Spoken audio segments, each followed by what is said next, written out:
Bismillah ar-Rahman ar-Rahim, alhamdulillah, wassalatu wassalamu rasulillah, sallallahu alayhi wa sallam. Dear brothers and sisters, assalamu alaikum wa rahmatullahi wa barakatuh. This is your host, Gabriel Al-Romaani, and welcome to another episode of Defense Against Disaster, where we teach you, bi'idhnillah subhanahu wa ta'ala, by the will of Allah, how to defend yourself against intellectual apostasy. Today we continue. The previous episode we talked about general techniques, and let me review with you some of the attacking techniques that these groups use against Islam.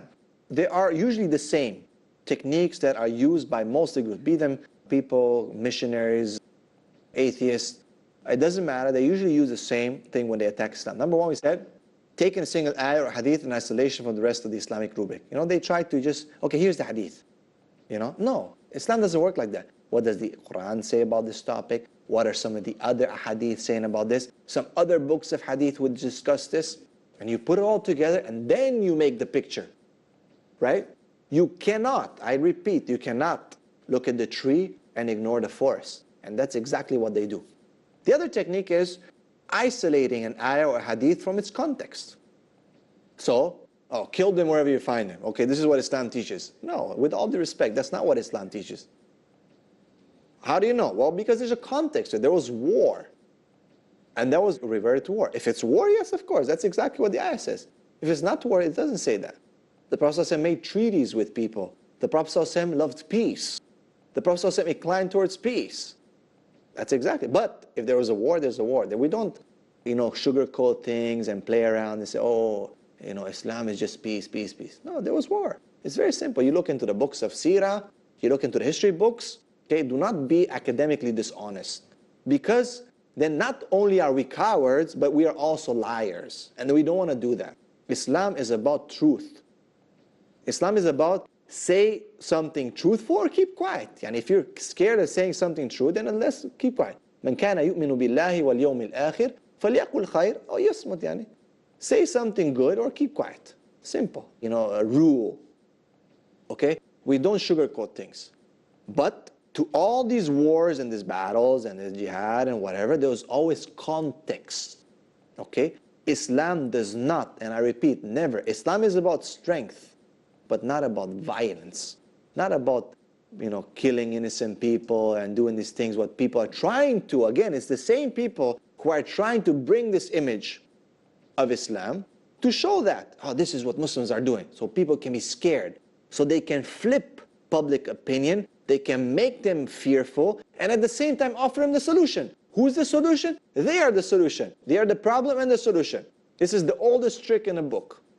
That you make people be fearful, and then you are the savior. You are the one who will solve their problems. Therefore, they will pick you. You will benefit because you are the one who's offering the solution.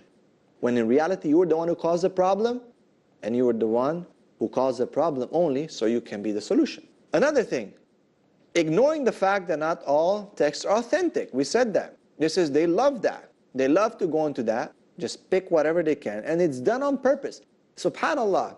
How? Well, when they check that hadith or they take that text, actually, there are numerous hadith or narrations on the same topic. But you see, they look through that and they say, which one can I choose so I can confuse these people? Don't be confused. Make sure you check the reliability. Today it's so easy. You have the computer. There are many websites. You can actually check reliability. You don't know.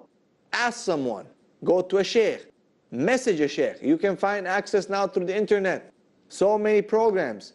You have Peace TV, you have so many other programs that you can have access to people of knowledge. Ask. فَاسْأَلُوا أَهْلِ الذِّكْرِ إِن كُنْتُمْ لَا تَعْلَمُونَ. Ask the people of knowledge if you don't know. If you don't know what medicine you have to take when your head hurts or when you have some disease, you ask a doctor. If you don't know this hadith, then you ask a scholar. I mean, it makes sense, right? Logically. You're not going to go and ask a Christian or someone else about a hadith. Or you're going to take that from them. No. You need to understand. You're not going to ask an atheist about the seerah of the Prophet ﷺ. You need to understand who to go to. And this is, again, just not me speaking. This is, bare reason and rationale. Another thing that they like to do, as we said, they give you the citation, the quotation, the reference, but it's not actually there. It doesn't exist there. It's not in the books. So you need to make sure that, is this actually in this book, in this page, in this volume, or not? You need to check. Verification. Moving on. Extensive use of narrations from history books, like those of At-Tabari, Ibn Ishaq, Ibn Sa'ad, etc. A lot of these people don't understand. Now, of course, no, don't misunderstand. These are great scholars of Islam. But you see, when these people wrote these books, they wrote it that contained certain raw material about early Muslims. There's many narrations might not be authentic. They wrote it a lot of times for scholars, not for the general public. Which leads me into something very important here, to just take a tangent. When the printing press was invented, Muslim scholars were very reluctant. Why? This is not something negative. A lot of times some Muslims try to portray this as something negative. They were reluctant because they understood that once this is in place, how easy it will be for knowledge to reach people without effort. Without effort. Before, they were used to traveling for months. Bukhari, the ulama of the Muslim Ummah, the effort that they put into gathering the narrations of the Prophet ﷺ, and here you are now just picking up a book or in the internet, just searching. So easy. What comes with that effort is the responsibility, the spirituality, the experience that gave these people the edge that they had for being called Muslim scholars. These people collected these books. Now, can they access the internet to get a book, claim themselves to be scholars? No. And that is why they knew also that some of the information that will be published is not actually befitting just the general masses. But that when this door will open, the floodgates will open. And then now people start accessing books and this and that. So people could access these books, and that they didn't have the tools, though, to be able to use these books. You can't just pick a book and just read it. Just any person can pick some book of hadith and fiqh and just say, okay, I'm just going to read it. This you have to understand. It never happened before. Every time it came, the book would come with a scholar. The people who wrote those books by the hand, from the mouth of the scholars and the ulama. It was always, this was the protection, the isnad, the chain of narrations, which is part of our deen. Now, you just read, whatever anyone can read, take, cut and paste. It's a cut and paste job. That's exactly what happens. So that is why, again, in these books, these people love it, to just look, see what happens, what fits their argument, what suits their argument, and just put it up for people there. And they say, it's in At-Tabari. It's Ibn Ishaq, Ibn Hisham, Ibn Sa'ad. There you go, it's your books. So then you're Ahmed, Muhammad, and Fatima, you're lame people saying, I heard about these people. Okay, therefore everything is credible. No. See, if you read these books and the introduction, you find the disclaimers in them. And this is something very important. That you look and you understand, is this true or not? Irregardless of where it is this true or not? Next, disregarding the fact that not all the narrations that may have connected change of trustworthy narrators serve as evidence. One needs to take into account what other narrators relate about the same issue and compare different narrations before making an inference or deduction. So, a narration might be cut short. You need to look at other narrators. One of the principles of hadith is that a person who has thiqah or is reliable, if another person comes to narrate a hadith on the same subject and may be different, but has more reliability than them, then this is more authentic. This is the correct. So see, not everyone would know that. When a missionary comes to you and puts in front of you a hadith that is hand-picked to confuse you, you look at it, oh my God, I can't believe that. But you see, you don't have the principles. You see how dangerous it is. And that is why, again, you need to go back to the principles. You need to go back. This is why this is needed, brothers and sisters. This is why courses like this are needed. This is why ulama are needed, so that they can protect people from falling into disastrous problem. Next, indifference to the delicacies or the subtleties of the Arabic language. A single word or phrase may have quite different meanings in different contexts. And this is something that is of significant importance, and we're going to talk about this, inshallah, after the break. Please stay tuned.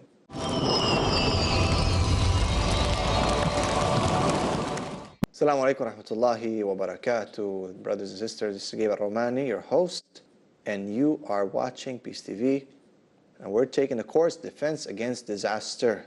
And we've reached now indifference that people have to the subtleties of the Arabic language. So, and you find a lot of times, this is the interesting thing, that when you see an argument, you'll find that they use one ayah from the Qur'an from, for example, Abdullah Yusuf Ali translation. And then they use another one from another translation of the Qur'an, like Muhsin Khan. And then another ayah in the same article, in the same argument, they'll use it from, for example, another translator. Okay? You know, like Sahih International. This shows right away that they're selective in the translation. Why? See, because a word in Arabic has certain meanings.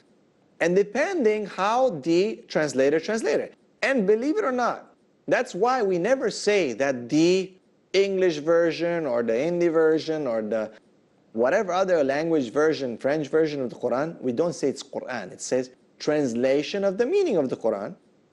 And of course, this is the choice of the translator as to what words they might have picked.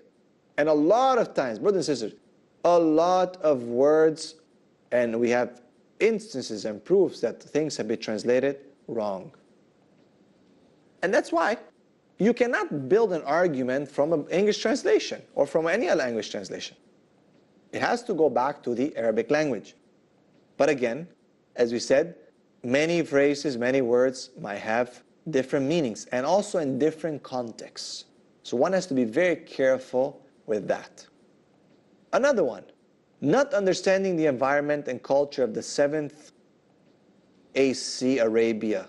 So the 7th year of the Arabia, which is the time of the Prophet ﷺ when the Quran was actually revealed. The culture of the Prophet ﷺ and the Arabs of that time, especially when it comes to the life. Okay? So a lot of people will attack Islam because they have no regards for the culture at that time. They think that the measuring stick is 21st century Californian culture, or something, American culture or British culture. That because of that you are allowed to judge what happened at the time of the Prophet ﷺ, the Arabian culture and so on. It's an unfair deal. And it's usually Islam that takes the short end of the stick. Why? If we look at any other culture, okay, we study ancient cultures, be it the Mayans, be it Indian cultures, be it native cultures, we always find, and we call them as civilizations, okay? We take pride, we want to study them from an historical perspective, from a social perspective, be it that some of the things that they've done are not in line with what the 21st century standards of morals are. But we respect them, and we learn from them, and we value them as civilizations and cultures. Like, for example, the Mayans used to have human sacrifices. Yet you don't find people, and today remnants of the Mayans and the people are still there in South America. However, you don't find shows and TV, oh, look at these people, what they believe, and human sacrifice and putting them down. Of course, no one agrees to that. But you see the unfair treatment and judgment of Islam as opposed to all the other so-called, civilizations, right? These civilizations become topics for National Geographic shows and documentaries, while Islam becomes topic for your 12 o'clock or 2 o'clock news of accusations and so on. Social media, books, missionaries, you name it, satellite TV shows. People talking and picking on some of the cultural issues that were quite acceptable in the time of Arabia. And at the same time, that doesn't mean that because the culture was at that time, somehow, it gives us the approval of that, we're done with it. No. Culture is to be respected. And here's a very important point here, brothers and sisters, that shows the strength of Islam. You see, as time changed, that's what pushed and pressured for a lot of religions to change, because culture was changing. And because of that, halal and haram was susceptible to changes. But you see, Islam doesn't apologize. It doesn't say, this was the culture of the, of Arabia at that time. No, that's not correct. The 7th century Arabia, no. Culture, yes, is important, but a lot of things transcend the culture. And at the same time, the culture of the Prophet ﷺ was part and parcel of Islam. Now, there's certain things, of course, that, are not necessarily mandatory or anything like that. But we cannot allow for this argument to open the doors of people invalidating practices that the Prophet ﷺ used to have just because of, now we're in the 21st century. Issues of polygamy, which we'll discuss, for example. We can't say, there was a culture. Yeah, a lot of people don't understand it, and they blame it because they say, how come?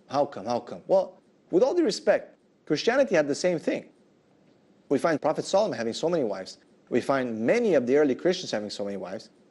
And we find that this was a practice that was acceptable and practiced throughout many, many different cultures and religions. But you see, Islam, again, is under the scope. Islam, you guys are all about the, gratification of the desires and so on. No, it's nothing to do with that. It's your interpretation of that. See, people try to force their interpretation of that. You have to understand, number one, as you said, the culture and disposition, and at the same time, the practice. And just because you've dealt away with it and you've invalidated it, doesn't mean that everyone has to do that. Right? Muslims are very adamant about maintaining the sunnah of the Prophet ﷺ, and we don't divorce the culture from the faith. A lot of the things in the culture of a Muslim are part and parcel with the faith. So this has to be understood. Another point, ignoring the fact that it's the Arabic text of the Qur'an and ahadith that matter, not the translation. Okay, we have to make very sure that we understand that we go back to the Arabic, as we have previously said. Okay, it's not the translation and not the commentaries, okay? There are a lot of times that, you find that they use a certain tafsir because, again, it matches the argument. But again, we're not undermining tafsir, we're not undermining the commentaries, but we're saying that they're being selective. They pick what fits them, and that's not correct. Islam is clear, the Qur'an is clear, the hadith of the Prophet ﷺ are clear, the Sunnah is clear. Of course, there are certain matters that require elaboration from the scholars, and so on. This is part and parcel of our faith. But not from these people, you have to understand. And not from these selective people that they say, look what this scholar said, so and so. Yeah, but what about the other 10 who said something on the same subject, right? Why are you picking this one? See, because it fits your argument. Because you can build this piece of the puzzle from here, with this weak hadith here, with this mistranslation here, with this lack of resource here, and put them all together and make your argument and confuse someone. It's not correct. This is deceptive, this is a lie, and we cannot accept that. Next, overlooking the fact that when it comes to explanations and commentaries, no single scholar is absolute authority on Islam. Okay? The opinion of a scholar, however learned they are, may be rejected or ignored for valid reasons. And the scholars of Islam made that very clear. If there is something more authentic, if there is a correct argument that is more correct from another scholar, as the Imam said, my sunnah or my way is the way of the Prophet ﷺ. If you find something that contradicts it, throw it against the wall. But you see these people come and take, Imam so-and-so said this, but then when you study the subject, you find that maybe that was not the full picture, or it was missing something. With all due respect and the love, and we're not even worthy of polishing their shoes. And we acknowledge that. But the truth is more beloved to us than a person or a character or a personality. And this is something very important. Don't ever let anyone come and say, but so-and-so said that, and don't you, keep them as they're the best thing, right? And the person says, yeah, you're right. I mean, how can I doubt, what a companion said. No. Some of the Sahaba might have said something, but some other ones, they differed. So you have to understand, it's not about this person, that person. It's about what is the truth. And every single person in this world has a responsibility to know the truth and to try at least to exert their effort to know the truth. And especially when it comes to things like this, that you are being attacked, that you should verify, you should ask, and you should try to find the truth. Let us move on now to, very important, counter techniques. So we found out some of the techniques that these people try to use to attack. Now what are some of the counter techniques that we can apply? Number one, the most important, know your safety zone and always fall back on it spiritually, psychologically, and rationally. So you might not have knowledge of everything in Islam, but you should have knowledge of something that gives you full and firm belief that you are on the truth. For example, the Qur'an is the word of Allah. Okay? This is your safety net. You know the miracles of it, you know the proofs of it, the scientific miracles, and you have firm belief that this is the correct way. Now someone will come and bring, for example, a hadith or something from the seerah of the Prophet ﷺ and try to confuse you. And you're confused, you don't know how to answer it. You don't have the knowledge to answer it. You don't have the ability to answer right now. Then you stop and you say, wait a second. You might feel a doubt in your heart. Subhanallah al-Azim. That the shaitan is waiting for these things to put in your heart. Just anything that you might not know. And I remember, subhanAllah, this story of a brother that became Muslim. And we went to discuss with some different faith people, and they were presenting something. And he had a question. And the presenter, he thought that he has a good question, this brother. And the presenter was able to respond to him and flip the tables on him. Okay, flip the tables on him. So this person was shocked. How come he responded to my question? What should I do?